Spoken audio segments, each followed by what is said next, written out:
Are we all set, Annie? Good morning, Chair. Yes, you are now live on YouTube.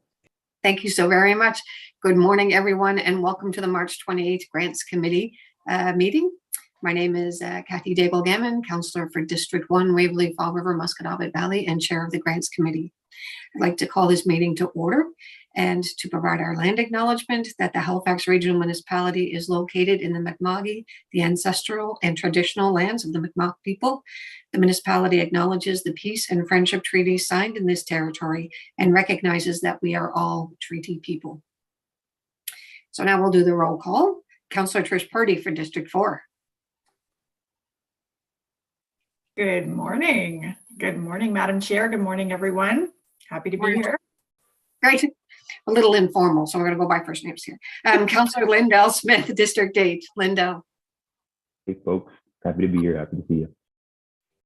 Okay. Councillor Blackburn may be joining us in a wee bit. I'm not sure. Alana Baxter, our Vice Chair. Good morning, everyone. Morning. Joseph Allen. Oh, I think you're muted there, Joseph. There we go. Good morning. Happy Monday. Happy Monday. Alex Handyside. Good morning, Alex. Hello, yes, good morning. I'm at work and it's very noisy here, so I'm going to keep the microphone off. But hi. That's great. Thank you for joining us from work. Emily Jackson.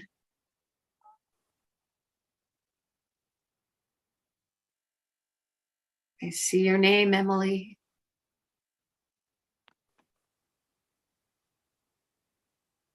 There you are.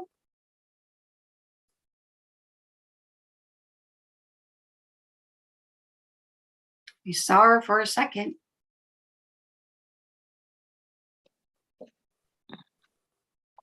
We'll come back. Stefan Ludwin. Stefan with us yet? And Leona Milne. Good morning. Good morning, Leona.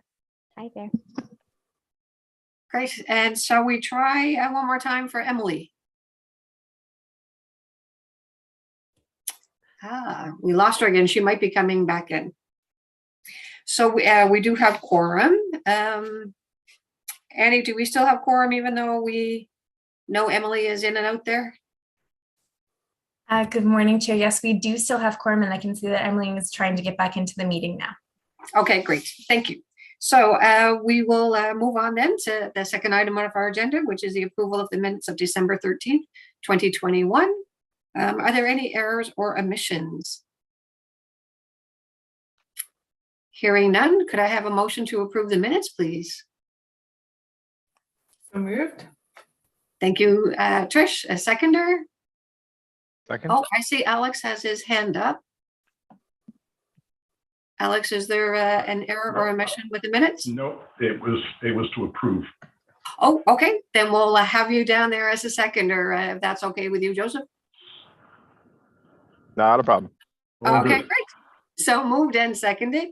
All those in favor, please signify by saying aye. Aye.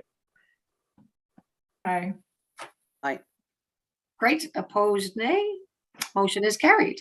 So now we get to move on to the approval of the order of business and the approval of additions or deletions. Are there any additions or deletions, Annie? Thank you, Chair. The clerk's office did not receive any requests for additions or deletions for this meeting. Thank you very much. May I have a motion then to approve the order of business? So motioned, Alana.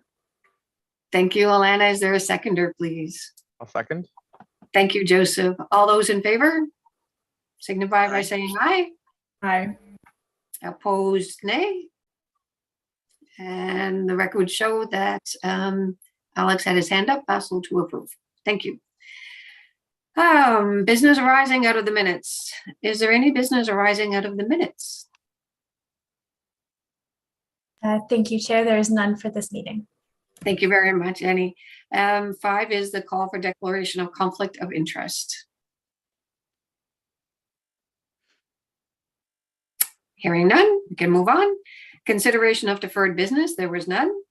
correspondence, petitions, and delegations. Was there any correspondence, any? Thank you, Chair. There was no correspondence received for this meeting, Thank you. Were there any petitions? and there were no petitions received by the clerk's office either. Thank you. And we have no presentations, which brings us to the information items brought forward were none. And we're on to reports. 9.1 is Community Museums Grant Program awards for 2022. And I know that PJ Temple is here to answer any questions. I do not believe that we have a presentation. And I know that you all had some excellent reading going through our report. So maybe we will ask for someone to put a motion on the floor and then we can discuss. I can move. Thank you. To make it a little bit bigger. There we go. Okay. It is recommended that the Grants Committee recommend that Halifax Regional Council 1, approve 7 project grants as detailed in the discussion section of this report at a combined cost of $43,923.50 in the fiscal year of 2022-2023 from operating account M310-8004. Number 2, adopt the amendments in the Administrative Order 2018-010-ADM as set out in the attachment 1 of this report to extend to the interim community members museums grant program by 2 years to March 31st, 2025. And number 3, subject to council's approval of recommendation 2 and annual budgetary approval, extend the term of the currently approved operating grants to fiscal year 2024 to 2025. Thank you, Joseph. Is there a seconder for the motion, please? Councillor Purdy. Oh, I did it first. Second. Oh, thank you, Councillor Purdy. We can go on to discussion of the report then. If anyone has any questions, how about I'll follow the chat to see the order of questions. We can't let PJ off too easy, so thank you, Councillor Trish. It was my pleasure being here. Bye. You have a question, thank you. Okay, I have 2 questions. The 2-year extension for the interim program, so can it be, is that it after this next 2-year extension if we approve this today? Just wondering, like, how many times can it be extended? And also, is there a maximum amount that certain nonprofits can ask for? So if they received funding last year and this year, maybe next year, they don't, like, how does that get sorted out? Is it just purely on first come, first serve and how well their application is done, or are there other criteria? Okay, so we'll start with number 1. My apologies if I miss a question. We'll repeat it and come back. So there is no limit on how frequently you can extend it. Because this was, we called it interim not to diminish the value of the program, but at the time when council considered this, the Culture and Heritage Priorities Plan hadn't been approved or even tabled. So we put in a 3-year clause, thinking that, well, if it was the following year, we'd want a year at least if there were going to be any changes. And so since then, this would now be our 2nd extension. There is no limit in policy, and by extending it too, because this program includes operating grants for these groups, it would be important to give them some continuity and really quite sufficient notice if there was going to be any change. So this way, it sort of keeps some predictability going when there may be some unpredictability or change in the background, and allows a transition. So that, I think this is good for the groups and it's good for us too. In terms of how would we evaluate them if they had prior year funding, there is no limit. You can apply, not for the operating grants, those are multi-year grants. So that speaks to the recommendation number 3. So if council approved an extension to the award term of the program by 2 years, in effect, they would be extending the term of an operating grant also by 2 years. So we stay in sync with operating grants. For project grants, there is no restriction on successive applications. So you could apply every year for a capital grant or a project grant. If we were oversubscribed, if we had too many applications costing too much, we didn't have the budget, and they were of comparable value, then you might take that into consideration. But other than that, no, it's open every year to those who qualify for the program. Thank you, PJ. Trish, Thank does that you. answer your question? Yeah, that's great. Thank you. Thank you. Lindell? Thank you, Chair. Hey, PJ, really quickly, I'm just wondering, and this is more of a general question, nothing directly related to the report, but coming with quotations out of, I guess, the height of COVID, and knowing that museums didn't have visitors for a long time and slowly starting to get there, what trends have you seen with going through the applications of not just revenues, but how museums are going to try to get folks to come back in, and are they into their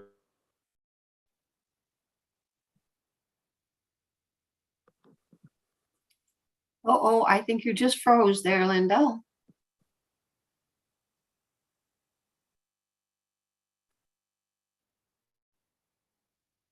Oh, he might have had to pop out. Okay, well, I'll answer the first question. Great. Sure.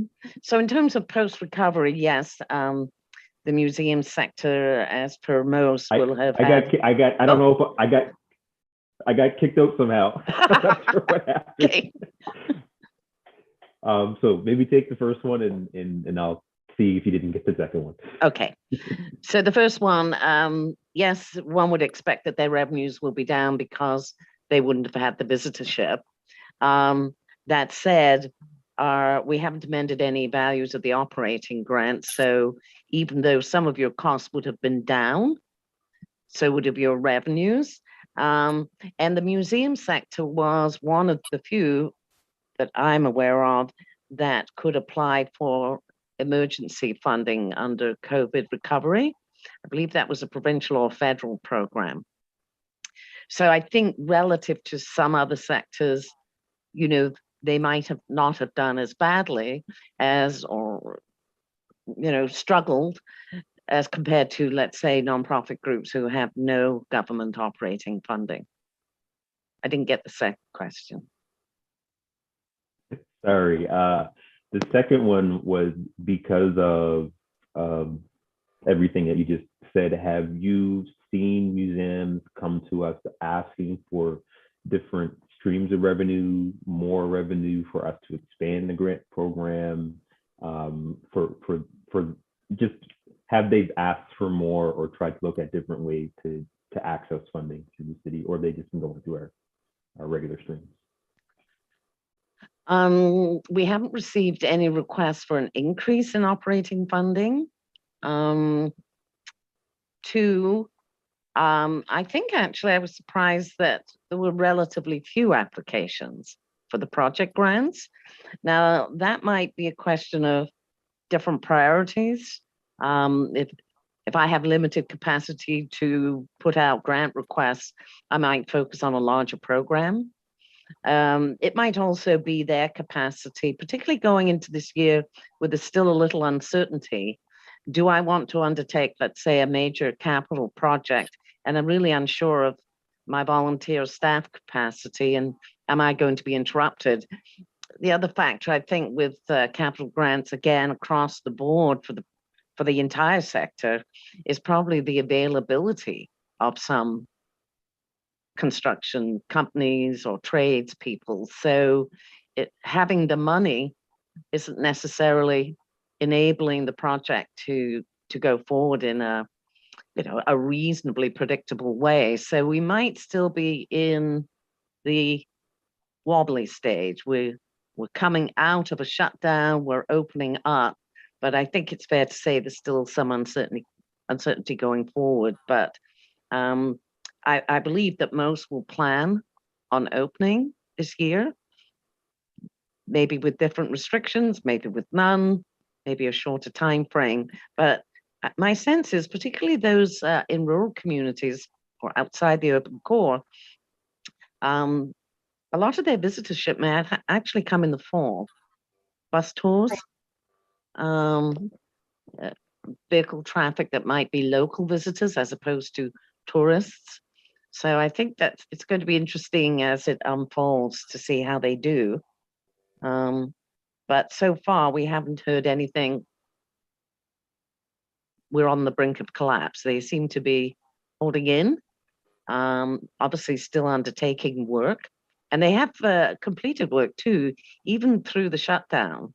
Some of them, especially if they had staff or even a few volunteers, they were able to do things behind the scenes, like scanning or files, working on their collection, those types of things. So in some ways, it might even have been a little bit of a catch-up phase for them.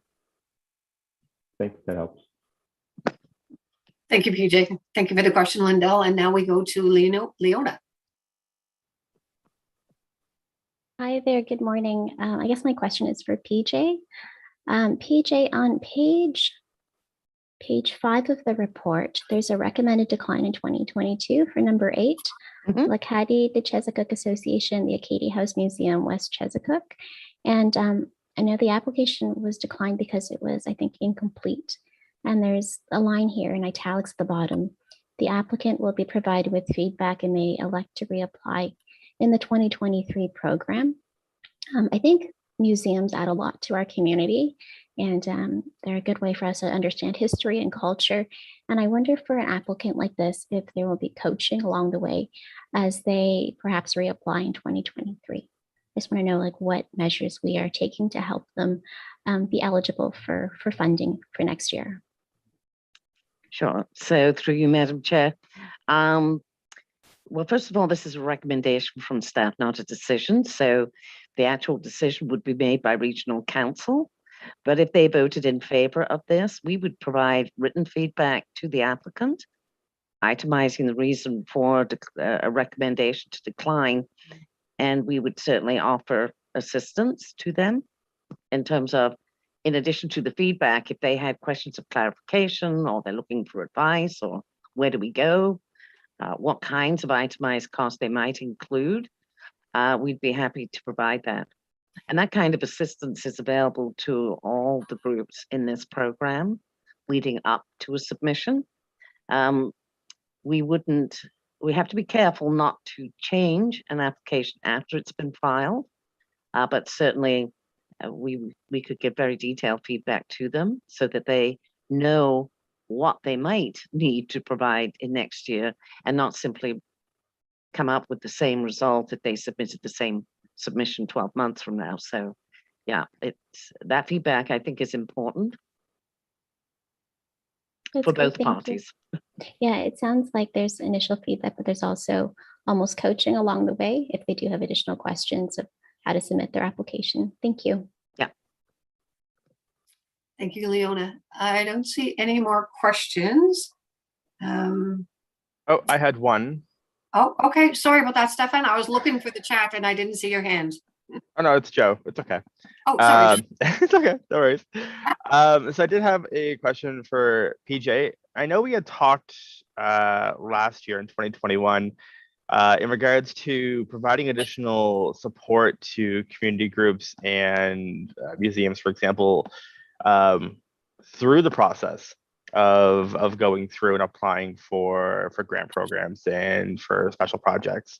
Have we looked at adding anything else to it this year for as guidance through the entire process? So there's additional support to applicants who go through the process and may not be fully qualified for this year. My intent would be to, I wouldn't want someone to go through the entire process and just use the same resources that they had like last year to this year and still be declined. So I wanted to know if there was any additional support or any additional resources that we've put in place to provide, structure or some type of guidance through the process, so they're not repeating the same process, with the same outcome every single year.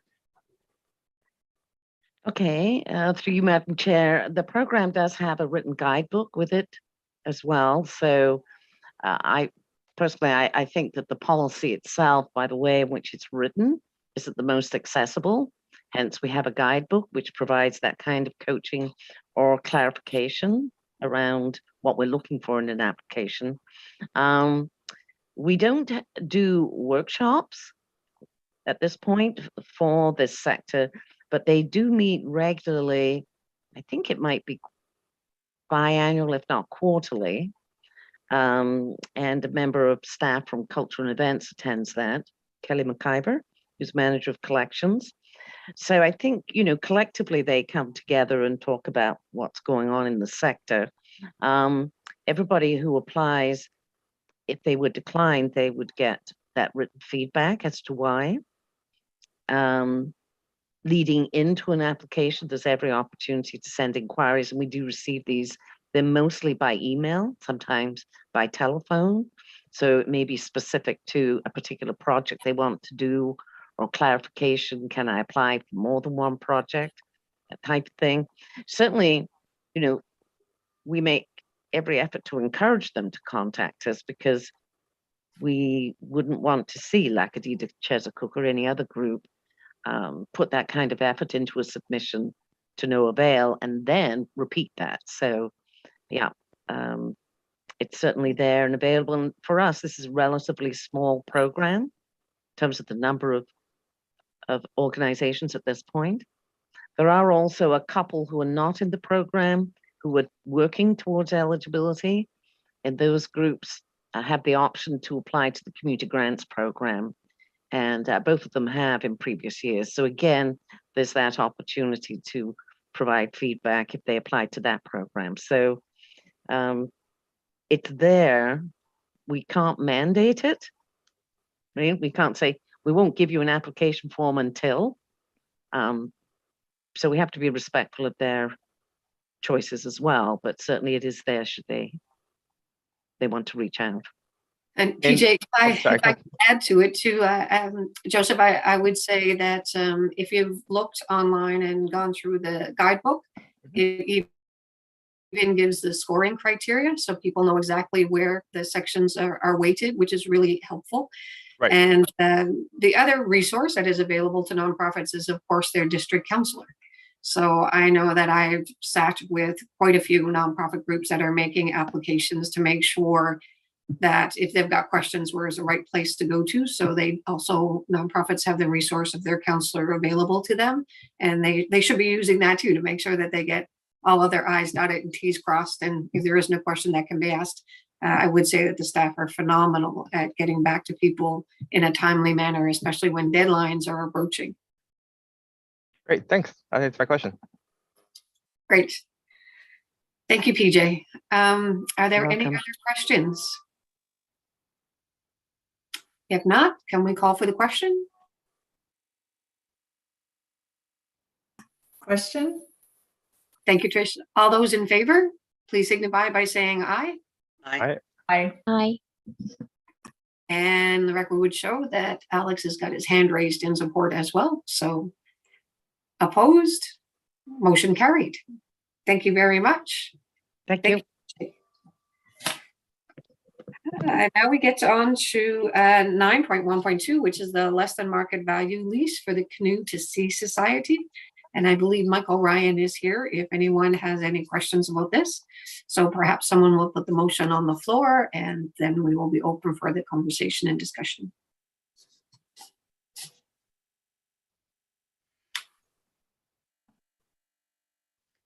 I'll call. Oh, okay. Thank you, Joseph. Sure. It is recommended that the Grants Committee recommend that Halifax Regional Council enter into a lease that market value lease agreement with Canoe to Sea Society for a portion of PID 000-94318 at 10 Nowlan Street, Dartmouth, and authorize the mayor and municipal clerk to execute the lease as per the T terms and conditions set out in Table 1 in the discussion section of this report. Thank you. Is there a seconder, please? Alana, second. Thank you, Alana. Any questions for Michael Ryan on this less than market value lease?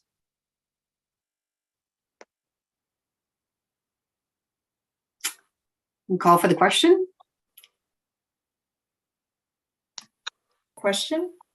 Thank you. All those in favor, please signify by saying aye. Aye. Aye. And the record would show that Alex has his hand raised in favor as well. So any opposed? Motion carried. Thank you. Committee, it says none. Committee member updates. We have the discussion on meeting location, virtual or in person. And we did a poll to decide that today's meeting would be virtual. And the conversation just went around whether or not we will stay in virtual meetings for all grants committee meetings, or if we would like to alternate some in person. There are one or two of our meetings that we go through some fairly lengthy reports on the community grants program, Capital M program. And I just wondered if that particular meeting we would want to be in person, as there is a lot to review, and to be face to face with each other and in company and shuffling our papers and knowing where we're at might be a bit helpful. So I thought we might just go around the table here, virtual table, and see what people's thoughts might be. And the reason it's either one or the other is that at this moment in chambers and City Hall, we don't have the option to do a hybrid meeting of virtual and in person. So that's why it's one or the other. I will say that they are working on acquiring the technology. There's a piece of equipment that is on its way, but it's not here at the moment. So Annie, did I get that correct in terms of the position that we are in terms of a hybrid meeting? Thank you, Chair. Yes, you absolutely did. Thank you so much. Okay, so Emily, how about we start with you? What is your thought? Oh, you're muted. No sound.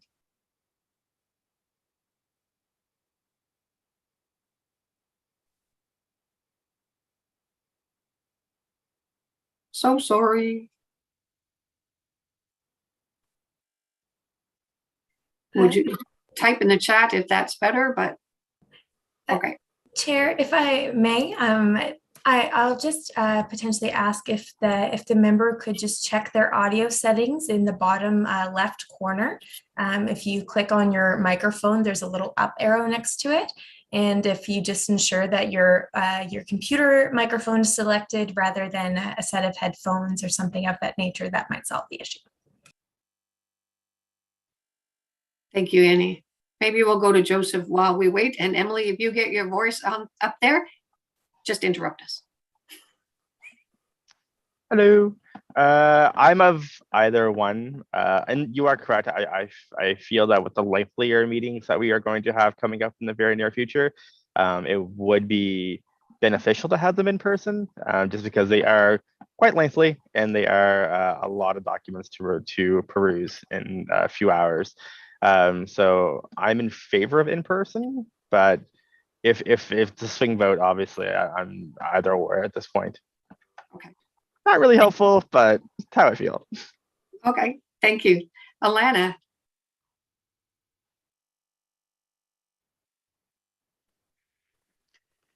I have the advantage of being in Halifax across the street from City Hall every Monday. So just so you know, I might be a little biased. I like the idea of in-person meetings. I concur with Madam Chair in terms of at least for the big reports we need to review, that we get together for face-to-face. Because of my own personal convenience of going to face-to-face, I'm quite flexible. So to actually state which, it really, I'm going to kind of abstain from this if you don't mind, because I'm supportive of whatever. Thank you. Okay, thank you, Alana. Leona. Hi there. I'm generally in favor of in person. I think it'd be a great opportunity to meet everyone. I would say, though, that I'm currently in a higher risk category. My husband and I are expecting our third baby. And so, yeah, we're really excited. But for that reason, my preference would be to stay virtual, at least for the time being. Okay. Thank Thank you. Emily, are you back? Yes, am I working now? Yes. Okay, great. Yeah, I'm agree that it can be helpful to be in person for some of the longer meetings, but for some of the shorter ones, it's nice to have the ability to do it online, just for efficiency of our days and such. But yeah, I'm okay to come in as long as we have at least a bit of a heads up to just book it more time into my day if we're going to be doing it in person. Great. Thank you, Emily. Alex. Now, this might be a little bit tricky because you're coming from work. Yeah, and it's noisy. Maybe it's quiet at the moment. I'd be very much in favor of the hybrid when we're allowed to do it. But I say that only because I'm semi-retired. I only work part-time, but I do work every second Monday. And so if you choose that Monday, then I'm out. And I would rather join by Zoom if possible. That said, I think I do agree that if we've got the the big decisions, long papers to pour over, then yes, we should be doing it in person, even if it's without me. Great. Thank you, Alex. Lindell. I guess I'm in agreement with everybody else. I think in person is great for longer meetings. Hybrid, virtual is fine too. I wish we could do the hybrid, but we're still not very equipped to do that. I only wonder, and I don't know if this is for our lay assistants, but can we still, because I know with council, we're not allowed to do virtual because it's something around the legislation. So council has to be in person from now on. So we don't have the same restrictions for committees, do we? No. Okay, good. So yeah, I whatever I think works best. If we're having shorter meetings, definitely we could do virtual. Like when there's maybe one or two small items, but I think in person is also very, very helpful. Great, thank you. And Trish, last but not least, the final word. The final word. I much prefer in person. It changes the whole dynamics. Like it's a game changer for me. It's a completely different meeting feel. So I appreciate the in-person dynamics, but I understand for the smaller meetings, yeah, I mean, it makes sense to not drive into Halifax and do it online, but yeah, definitely for the bigger ones and the meatier meetings, great to be in person, and looking forward to the hybrid model being available as well eventually. So thanks. Well, thank you very much. That's excellent to be able to share with each other the feedback virtually in person. So that's lovely. Leona, congratulations. 3, you're a brave woman. Thank you so much. We're very excited. We're due in September. So this will be our third and our last, but we are very excited. Thank you. That's great. So we'll, Annie and I will put something together. We will look at the schedule of the meetings, which ones will likely have the larger reports. We'll circulate that to the committee, and then we'll move on from there. How is that? Consensus? Great. Awesome. Thank you all so very much. Don't forget the board of recruitment applications are taking place starting today till April 12th for grant committees or for committees as well. So we should put that out there. Joseph, you're one step ahead of me. Awesome. Great. So we do have some positions on our grants committee for renewal. So people have a look at that. That would be great. Are there any added items?